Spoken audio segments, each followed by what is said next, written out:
Hello, and welcome to Amazing Conversations.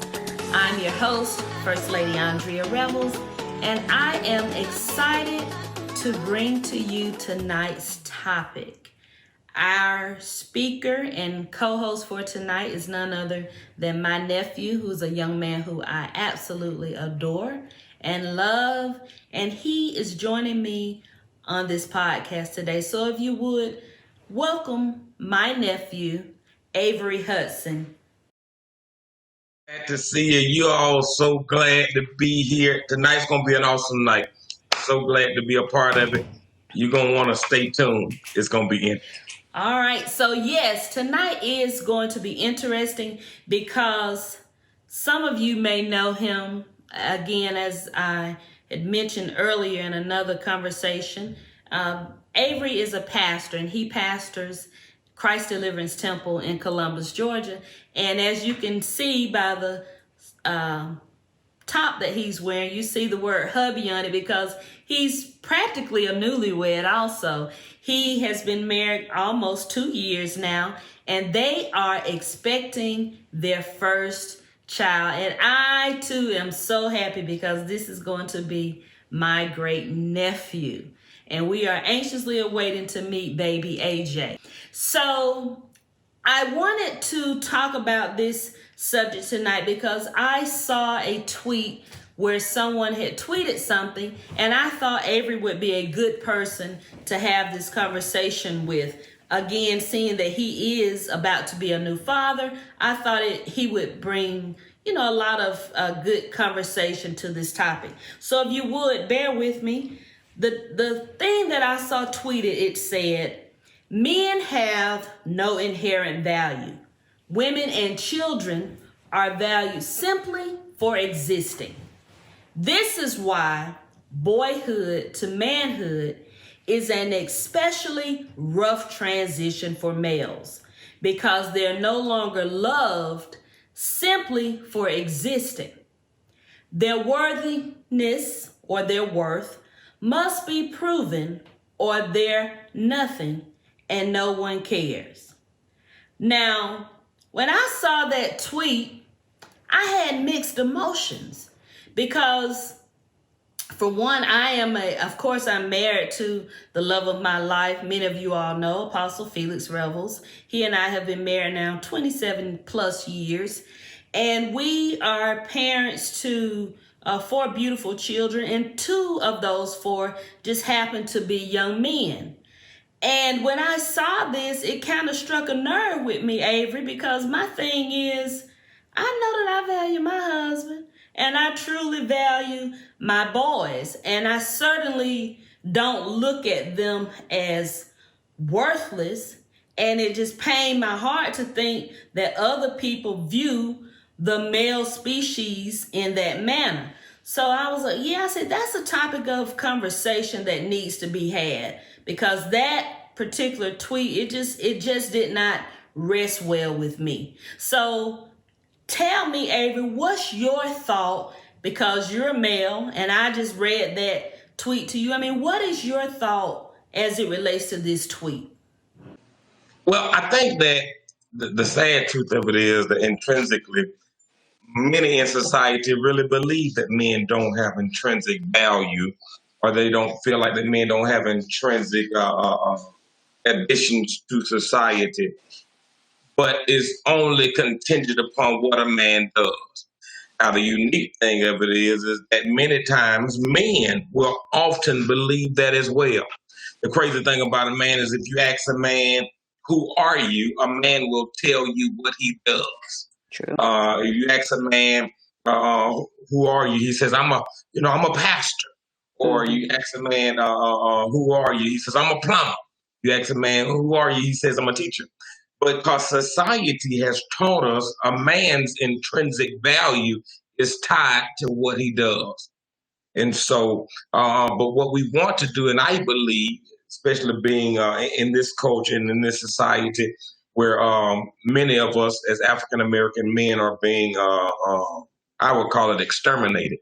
We want to change the narrative and let it be known that men are valuable irregardless of what they do irregardless of what it is they do as a profession. Just them as a person is important and is valuable. I know, for a lot of us, it's hard to understand that. But even when we look at Father's Day as opposed to Mother's Day, Mother's Day is celebrated, I mean, all over. You mean they go all out for Mother's Day.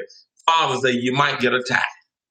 And it's strange, but it's unique. But that's the truth, because what we have been taught is that the intrinsic value of a man is totally, solely based off what he does. And so I hope that we can change that narrative. Well, and that's a key point that you mentioned when you talk about changing the narrative, because you are so correct as it relates to, as you mentioned about, the contrast between Mother's Day and Father's Day. I mean, you would think, Mother's Day is like Christmas, and then again, as you mentioned, Father's Day is kind of like Columbus Day. You just don't get all the hoopla. And in changing the narrative, I think that a lot of that needs to start with, of course, me personally, I think it needs to start when boys are younger. They need to be encouraged and I guess educated and helped, and they need to understand that you are somebody. Regardless of what you do, you are somebody. You're special. You have value. And I'm saying that because, again, I mean, my boys, your cousins, they're right at the age, you got 17 and 20.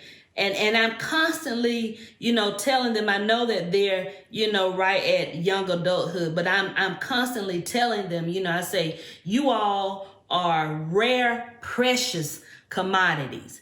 And what I mean by that is because for one, I know how they have been raised, how they have been brought up, the things that we have taught them. Number one, of course, honoring and loving and understanding God.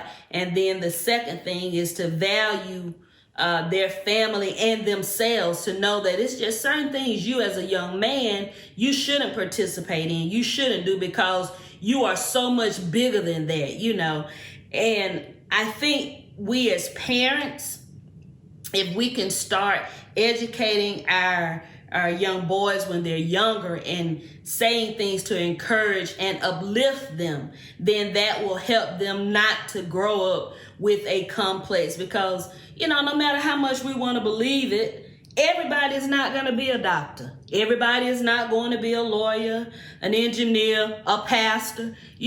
Somebody still has to, I like the way you call it sanitation engineers. Somebody still has to make sure that, the garbage is picked up. Somebody has to make sure that the pipes and plumbing issues are resolved. Those things in which some people, they may not put a big value on those positions, but they're all needed. They're all necessary. And, you just need to know whatever it is that I choose to do in society or in my career, just be the best you that you can be. So I think that starts at home when they're young, and we can help to change that narrative. So what are your thoughts? Oh, go ahead. I was going to say that you're so right. In the one of the issues that we have, though, is that male examples, even in the home, we grew up, it was what I would call an anomaly. I grew up in a household with more than one male influence, even though my biological father was not there. We lived in a household where my grandfather was present, as well as our two older uncles. And so that's a rarity that most young men, especially in the African American community, they don't have. And for a young man, we have an intrinsic nature to be needed. And so, with that being said, we are kinesthetic learners. We learn based off what we see. We learn manhood based off what we visualize and what we see. And so, when we see that kinesthetic learner, we see that man being hands on. We see how he is a man. And so that's why, honestly, I'm gonna say this, and I might get in trouble. That's why we have the effeminization of men in our society, because so many young men are growing up, and in all due respect, mom, with all due respect, in single parent household with just mothers there. And so, where a lot of times we see mannerisms or feminine mannerisms in young men, because it's contingent or directly tied to the way a man learns. We learn based on what we see a person does. So if our example is that of the feminine gender, many times that's what we'll have. It used to be a time that when single mothers were there, they always put a male example before their son. For years, society, single mothers have raised single young men. But what they did was they kept a male example in front of their son. Either there was a preacher that they took the child, took him to church, and they saw the preacher. They took him to the barber shop, and they saw the barber, and she just dropped him off at the barber shop, or she saw the male coach, she put him in football so that he could learn these examples. But these things now have been deteriorated by society, and so I totally agree that it starts at home, and so when we want to understand and translate value to our young men, then we have to start by the example that we set before them. That's a powerful statement you just said, because I think what you're saying, well, you said it, men learn by what they see, they emulate what they see. And I was thinking, I had a friend once, and of course, she was a single parent, and she was telling me, and she had a little boy, and whenever she would go to the bathroom, women, we go to the bathroom, we sit down. Well, men don't. And she said one day she noticed when he had gotten potty trained, and actually he was well beyond potty trained. He was tall enough to stand at the toilet. She said she noticed he was seating. He was sitting down. And she said it startled her. It was like, why are you doing that? But again, because he had no male influence, and every time he had seen, somebody go to the restroom, that's what they did. So in saying that, something as simple as that, it is important for us as families, people, uncles, aunts, whatever, to make sure that we try and do whatever we can to keep our young boys or our men in the company of other men, so that, just as you mentioned, so that they can learn what it means to really be a man, and how men are to treat, not only women, but even themselves. So I think that's very important. And in saying that, because again, as I mentioned at the top of the conversation, how do you feel as it relates to being about to be a new dad with your first child, and it being a boy? Are there any things that are especially near and dear to your heart that you like to make sure that your son gets or receives? Yeah, I mean, I'm glad you asked that question. The ironic thing of it is, being a 38-year-old African American male. I was telling somebody that earlier today. I said I got started being a family man late in life comparatively. I think I kind of did it the way our other counterparts, our Caucasian sisters and brothers, did it. Got married later, have kids later, in that way. But I was telling them that the ironic thing was that with all of these civil unrest in our country, with all of what's going on with George Floyd, Breonna Taylor, all of these African American people in our community, the ironic thing was that back here in the summer or in the spring, my wife and I did something that I had never done before. We went out to the streets of Atlanta and we protested. We were out there, Black Lives Matter, protesting, and I did that because the ironic thing is, up until this point, I had not felt the need to do it. But with my son coming, I want the world to be a better place for him than it was for me, better than what it was when we found it. And so, being a father, of expecting young African American son, your consciousness is different than it was with just you. I can remember being growing up, and my grandmother would take her five grandsons, her five older grandsons, but she has more than that. But she would take us to the feed store. Now, the feed store was right down the street, and it was owned by a Caucasian man. And when we went into the store, he would be following us and looking after us and all of these different things. And I remember my grandmother getting up in an uproar and telling us to leave the store. We were leaving, told us to leave. And she told that man, "These are my grandsons. I'm raising them. We're raising them to be respectable men. They don't have to steal anything."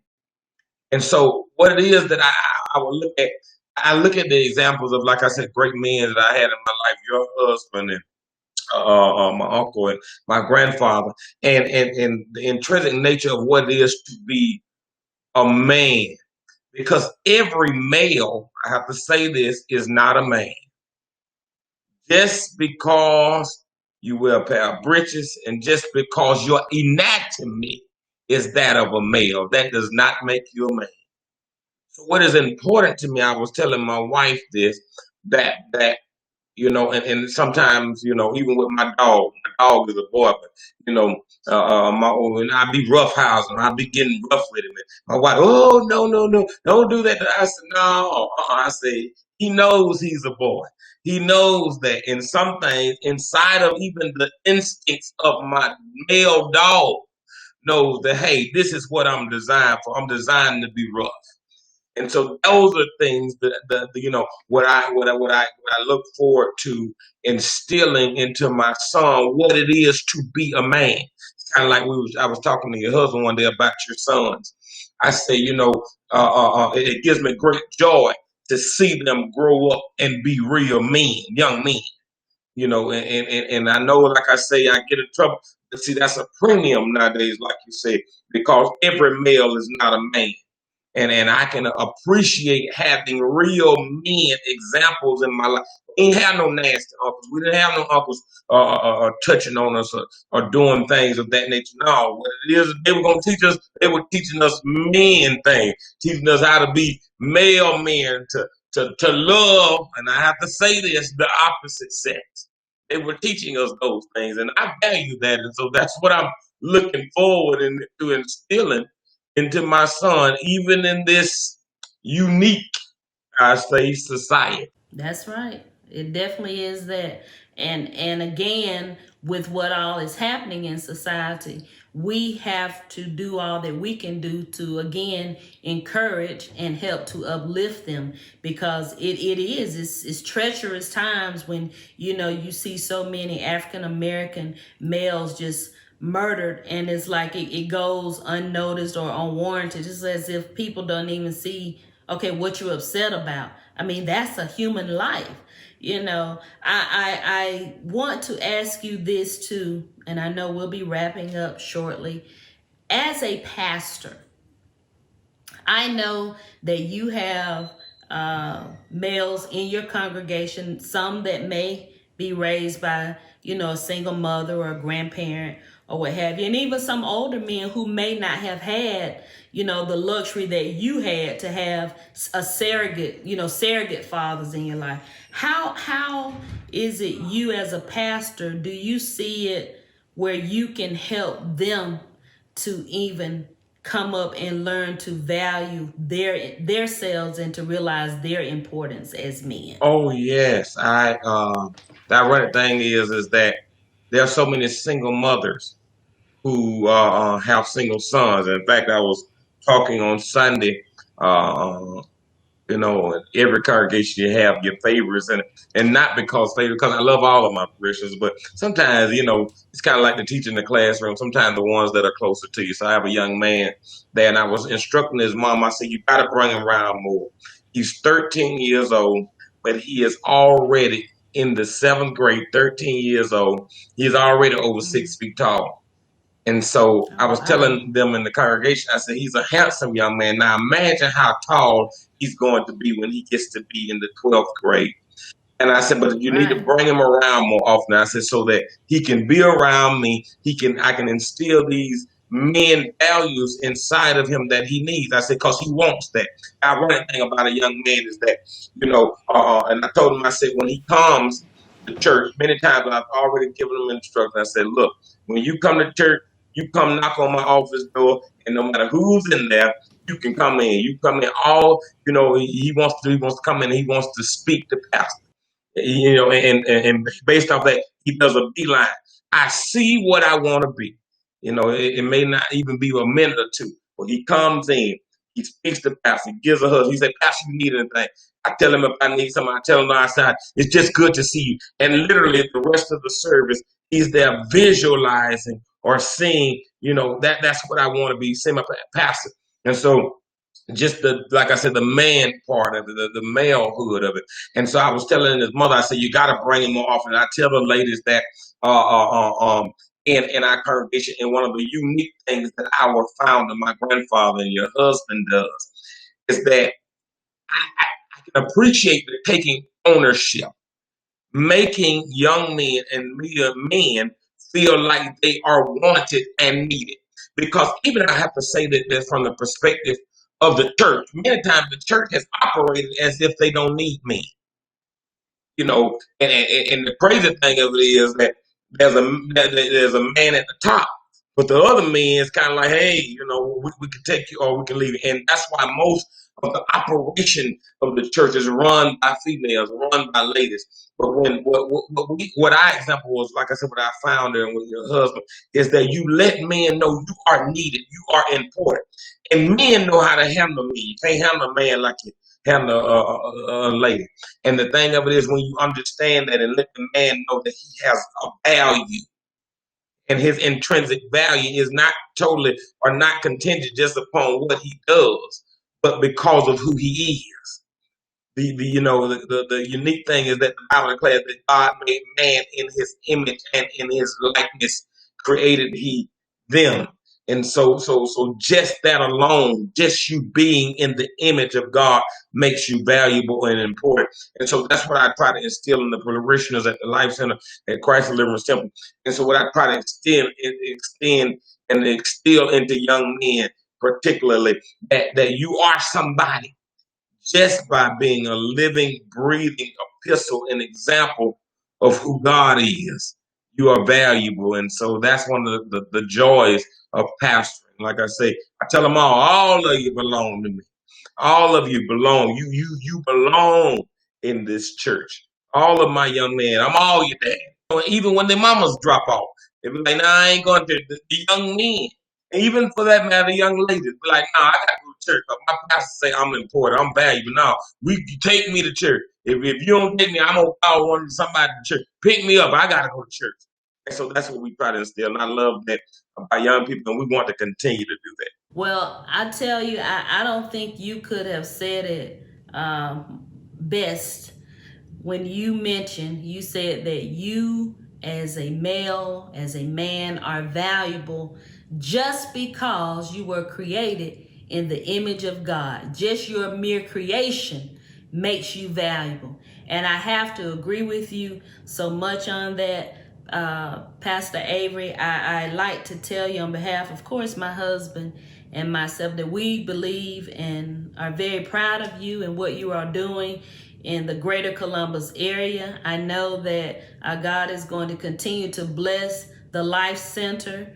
And I'm hoping that there are people that are tuned in to this podcast that will take an opportunity to come out and visit the Life Center. And if I'm not mistaken, I believe it's 1601 Dudley. 1601 Dudley Avenue. Yes, yes. So, ladies and gentlemen, you have it. We know that leaving this amazing conversation tonight, we know again that men are valuable, and it's not based upon what you do, but it's just simply who you are. which is an image and a creation of the Almighty God that created all of us, who we love and serve. That's all we have for you tonight. Again, thank you to my co-host. And again, we look forward to having many, many more amazing conversations on our next upcoming podcast. That's all we have tonight. We love you. Have a good evening.